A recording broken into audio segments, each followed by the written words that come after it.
తెలుగు ఇస్లాం ధర్మం ఛానల్ చూస్తున్న మీ అందరికీ అస్సలాము అలైకుం వరహ్మతుల్లాహి వబరకాతు. నా ప్రేమ సోదర మహాశివులారా, అల్హమ్దులిల్లా షబే ఖదర్ యొక్క రాత్రి మన యొక్క జీవితంలోకి రానున్నది. ప్రతి ఒక్కరం కూడా షబే ఖదర్ని పొందడానికి ఎంతో సంకల్పం చేయాలి, ఎంతో ఎక్కువగా అల్లాహ్తో దుఆ చేయాలి. దుఆ చేసి మరి అల్లాహ్తో షబే ఖదర్ని పొందాలి. మన ముందుకి చాలా హదీసులు ఉన్నాయి. ఏమని అంటే షబే ఖదర్ 1000 నెలల కన్నా శ్రేష్టమైనది. అలాగే మనకి ఖురాన్ గ్రంథంలో కూడా అల్లాహు తాలా తెలియజేస్తున్నారు, లైలతుల్ ఖద్రి ఖైరుమ్ మిన్ అల్ఫి షహర్. ఈ షబే ఖదర్ అనే రాత్రి 1000 నెలల కన్నా శ్రేష్టమైనది అని చెప్పి ప్రవక్త గారు మనకి తెలియజేస్తున్నారు. నా ప్రేమ సోదర మహాశివులారా, మన యొక్క జీవితం 80 సంవత్సరాల వరకు గడుస్తుందో లేదో, 80 సంవత్సరాల వరకు మనం ఈ భూమి మీద బతికి ఉంటామో లేదో కూడా మనకి తెలియదు. కానీ అల్లాహు తాలా ఖురాన్ గ్రంథంలోనే ఆయన యొక్క మాటల్లోనే స్వయంగా తెలియజేస్తున్నారు, ఎవరైతే ఈ యొక్క రాత్రిని పొందుతారో వాళ్ళకి 83 సంవత్సరాలు అల్లాహ్ యొక్క ఆరాధన చేసిన పుణ్యం లభిస్తుంది అని చెప్పి. అందువలన ఈ యొక్క సమయాన్ని ప్రతి ఒక్కరు కూడా తప్పకుండా తెలుసుకోవాలి, తప్పకుండా ఈ యొక్క సమయాన్ని వాడుకోవాలి, అల్లాహ్ యొక్క ఆరాధన ఎక్కువగా చేయడానికి ప్రయత్నం చేయాలి.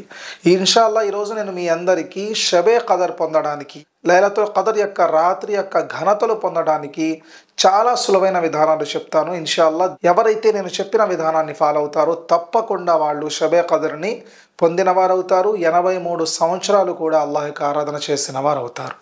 నా ప్రేమ సోదర మహాశివులారా, ముందుగా మనం గమనించుకోవాల్సింది ఏమిటి అంటే, ఎప్పుడైతే మనం రంజాన్ యొక్క ఆఖరి 10 రోజులలో బేసు సంఖ్యలో 5 రాత్రులు జాగారాలు చేస్తున్నామో, ఈ 5 జాగారాలలో కూడా నేను చెప్పే విధానాన్ని ఫాలో అవ్వండి. ఇన్షాల్లా ఈ 5 జాగారాలలో ఏదో ఒక జాగారంలో షబే ఖదర్ మీకు తప్పకుండా లభిస్తుంది. షబే ఖదర్ లభించినప్పుడు ఆ 1000 నెలల కన్నా శ్రేష్టమైన లాభాలు ఏదైతే ఉన్నాయో అవన్నీ కూడా మీరు తప్పకుండా పొందగలుగుతారు. ఎవరైతే జాగారం చేస్తారో, జాగారం చేసే సమయంలో ముందుగా మీరు చేయవలసిన పని ఏమిటి అంటే, పరిపూర్ణమైన విశ్వాసముతో చాలా గట్టి సంకల్పం చేసుకోవాలి. ఏమని అంటే, ఈరోజు రాత్రి ఎలా అయినా కూడా అల్లాహ్ని మెప్పించి అల్లాహ్ యొక్క ఆరాధన చేసి షబే ఖదర్ని నేను పొందాలి అని చెప్పి చాలా గట్టిగా సంకల్పం చేసుకోవాలి. అదేవిధంగా మీరు చేయవలసిన రెండవ పని ఏమిటి అంటే, ఇషా నమాజ్, ఫజర్ నమాజ్, ఈ 2 నమాజులు తప్పనిసరిగా చదవాలి. జమాఅత్తో సహా తప్పకుండా ఈ 2 నమాజులు చదవాలి.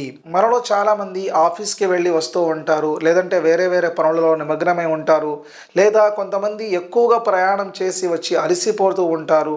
వాళ్ళకి కూడా చాలా సులువైన విధానం నేను తెలుపుతున్నాను. ఈ యొక్క పనులు అంటే మీరు పూర్తి రాత్రి జాగారం చేయాల్సిన అవసరం లేదు. పూర్తి రాత్రి జాగారం అయితే తప్పకుండా చేయాలి. కానీ ఎవరైతే మేము జాగారం చేయలేము, మాకు అంత ఓపిక లేదు, మేము అంత ఎక్కువగా ఆరాధన చేయలేమనుకుంటారు, వాళ్ళకి ఈ యొక్క విధానం చాలా బాగా పనిచేస్తుంది. నా ప్రేమ సోదర మహాశివులారా, మనం చేయాల్సిన రెండవ పని ఏమిటి అంటే, ఇషా నమాజ్ మరియు ఫజర్ నమాజ్, ఈ 2 నమాజులు తప్పకుండా జమాఅత్తో సహా ఇమాం గారి వెనకాల చదవాలి.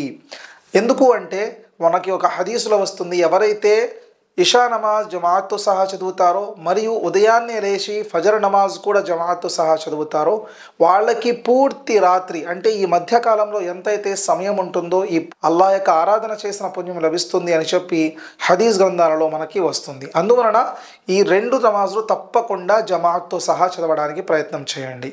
అదేవిధంగా మనం చేయవలసిన రెండవ పని ఏమిటి అంటే గనుక, అల్లాహ్ యొక్క నామస్మరణ ఎక్కువగా చేస్తూ ఉండాలి. ఏదైతే కలిమాయ తయ్యిబా మన ముందు ఉందో, లా ఇలాహ ఇల్లల్లా ముహమ్మదుర్ రసూలుల్లాహ్, ఈ యొక్క కలిమాని, లేదా అస్తగ్ఫిరుల్లాహ్ అల్లదీ లా ఇలాహ ఇల్లా హువల్ హయ్యుల్ ఖయ్యూమ్ వ అతూబు ఇలై, ఈ యొక్క కలిమాని, లేదా అష్హదు అల్లా ఇలాహ ఇల్లల్లాహు వ అష్హదు అన్న ముహమ్మదన్ అబ్దుహు వ రసూలు, ఈ యొక్క కలిమాని. ఇవి కాకుండా ఇంకా మీకు ఎన్ని కలిమాలైతే వచ్చో ఆ యొక్క కలిమాలు కానివ్వండి, లేదా సుబ్హానల్లాహి వల్హమ్దులిల్లాహి వలా ఇలాహ ఇల్లల్లాహు అల్లాహు అక్బర్, ఈ యొక్క విరుదు కానివ్వండి, మీకు ఏ విరుదు అయితే వచ్చో, ఏ అల్లాహ్ యొక్క ఏ నామస్మరణ అయితే మీకు ఎక్కువగా వచ్చో, ఎక్కువగా మీరు చాలా సులభంగా చదవగలుగుతారో ఆ యొక్క దరూద్ని, ఆ యొక్క కలిమాని మీరు తప్పకుండా షబే ఖదర్ యొక్క రాత్రి జాగారంలో చదవడానికి ప్రయత్నం చేయండి. నా ప్రేమ సోదర మహాశివులారా, జికిర్ చేయాలి అంటే ప్రత్యేకంగా ఒక మూల కూర్చొని, లేదంటే ప్రత్యేకంగా వజూ చేసుకొని, లేదంటే ప్రత్యేకంగా ఒక సమయాన్ని కేటాయించుకొని చదవాలని చెప్పి చాలామంది అనుకుంటూ ఉంటారు. అలా కాదు, జికిర్ అనేది మనం ఎలా అయినా సరే చేయవచ్చు. మనకి ఒక 2 నిమిషాలు సమయం దొరికింది, కూర్చున్నాము, 2 నిమిషాలు అల్లాహ్ యొక్క ఆరాధన చేసుకున్నాము, ఇన్షా అల్లాహ్ జికిర్ చేసిన పుణ్యం కూడా మనకి చాలా ఎక్కువగా లభిస్తుంది. అదేవిధంగా మనం చేయవలసిన 4వ పని ఏమిటి అంటే, తప్పనిసరిగా ఖురాన్ మజీద్ చదవాలి. ఎందుకు అంటే ఈ లైలతుల్ ఖదర్ మనకి ఎంత పవిత్రంగా, ఎంత ప్రాముఖ్యతగా లభిస్తుంది అంటే దానికి గల ముఖ్యమైన కారణం ఆ యొక్క రాత్రి అల్లాహు తాలా ఖురాన్ గ్రంథాన్ని అవతరింపచేయడం జరిగింది. అందువలన షబే ఖదర్కి ఖురాన్ చదవడానికి చాలా ఎక్కువ ప్రత్యేకతలు ఉన్నాయి. మీకు ఖురాన్ చదవడం వచ్చినా రాకపోయినా ఎలా అయినా కూడా ఇన్షా అల్లాహ్ మీరు ఖురాన్లో కనీసం ఒక్క పార అయినా కూడా, లేదంటే కనీసం ఒక 10 పేజీలైనా కూడా చదవడానికి ప్రయత్నం చేయండి. ఖురాన్ యొక్క పారాయణం చాలా ముఖ్యమైనది, చాలా అవసరమైనది.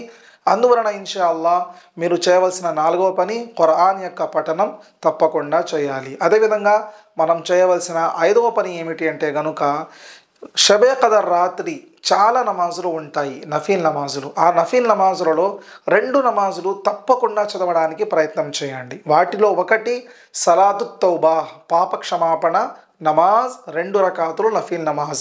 ఈ 2 రకాతులు నఫీల్ నమాజ్ చదువుకున్న తర్వాత అల్లాహ్ ముందు బాగా ఏడ్చి మరీ దుఆ చేయండి. మీ యొక్క సమస్యలు, మీ యొక్క బాధలు, మీ యొక్క కష్టాలు, మీ యొక్క ఇబ్బందులు ఇవన్నీ కూడా అల్లాహ్ ముందు పెట్టండి. అల్లాహ్తో అడగండి, అల్లాహ్తో అడిగి తీసుకోవడానికి ప్రయత్నం చేయండి. ఇన్షా అల్లాహ్ తప్పకుండా మీ యొక్క దుఆ అనేది అంగీకరించబడుతుంది. ఒకవేళ ఈ నమాజ్ కనుక మీరు చదవలేకపోయారు అంటే కనీసం తహజ్జుద్ నమాజ్ అయినా కూడా చదవండి. తహజ్జుద్ నమాజ్ తక్కువ నుండి తక్కువ 4 రకాతులు, ఎక్కువ నుండి ఎక్కువ 12 రకాతులు ఉంటుంది. సో ఇన్షా అల్లాహ్ తహజ్జుద్ నమాజ్ని 2 రకాతులుగా, నఫీల్ నమాజ్ ఇది, తహజ్జుద్ నమాజ్ని 2 రకాతులుగా మీరు 4 రకాతులు లేదా 8 రకాతులు లేదా 6 రకాతులు లేదా 12 రకాతులు, ఈ విధంగా మీరు కనీసం తహజ్జుద్ నమాజ్ అయినా సరే చదివి అప్పుడు కూడా మీరు అల్లాహ్తో దుఆ చేయండి. అదేవిధంగా మనం చేయవలసిన 6వ పని ఏమిటి అంటే అల్లాహ్తో పాప క్షమాపణ చేసుకోవాలి. ఎందుకంటే అల్లాహు తాలా మనకి ఈ యొక్క నెల ఇచ్చింది మన యొక్క పాప క్షమాపణ చేసుకోవడం కోసం, మన పాపాలన్నీ కూడా పుణ్యాలలో మార్చుకోవడం కోసం అల్లాహు తాలా మనకి ఈ యొక్క శుభాల యొక్క నెలని ప్రసాదించారు. అందువలన ఈ యొక్క శుభాల నెలలో మనం మన యొక్క జీవితంలో శుభాలు నింపుకోవాలి అంటే తప్పకుండా అల్లాహ్ ముందు పాప క్షమాపణ అడగాలి. పాప క్షమాపణ అడగనిదే మీరు పాపాల మీద పాపాలు చేస్తూ కూడా అల్లాహ్ యొక్క ఆరాధన చేయాలి అంటే మీ యొక్క ఆరాధనలో లోపం ఉండవచ్చు. మీ యొక్క ఆరాధన గనక పరిశుభ్రంగా, పరిపూర్ణంగా అల్లాహ్ యొక్క సన్నిధికి చేరుకోవాలంటే మనం చేయవలసిన ముఖ్యమైన పని అల్లాహ్ ముందు పాప క్షమాపణ అడగాలి. నా ప్రేమ సోదర మహాసేవులారా, నేను చెప్పిన ఈ 6 పనులు ఏదైతే ఉన్నాయో వీటిని గనక మీరు పాటిస్తే, అది కూడా ఎప్పుడు తాఖిరాతులలో 5 తాఖిరాతుల్లో 5 జాగారాలలో మీరు గనక పాటిస్తే ఇన్షా అల్లాహ్ అల్లాహ్ యొక్క అనుగ్రహాలపైన మనం నమ్మకం పెడతాము. తప్పకుండా అల్లాహు తాలా మనకి షబే ఖదర్ని ప్రసాదించిన వారు అవుతారు, మనం కూడా దాన్ని పొందిన వారం అవుతాము. ఈ యొక్క విషయాన్ని తప్పకుండా మీ యొక్క బంధుమిత్రులకు కూడా తెలియజేయండి. అదేవిధంగా తెలుగు ఇస్లాం ధర్మం ఛానల్ని ఫాలో అవుతూ ఉండండి.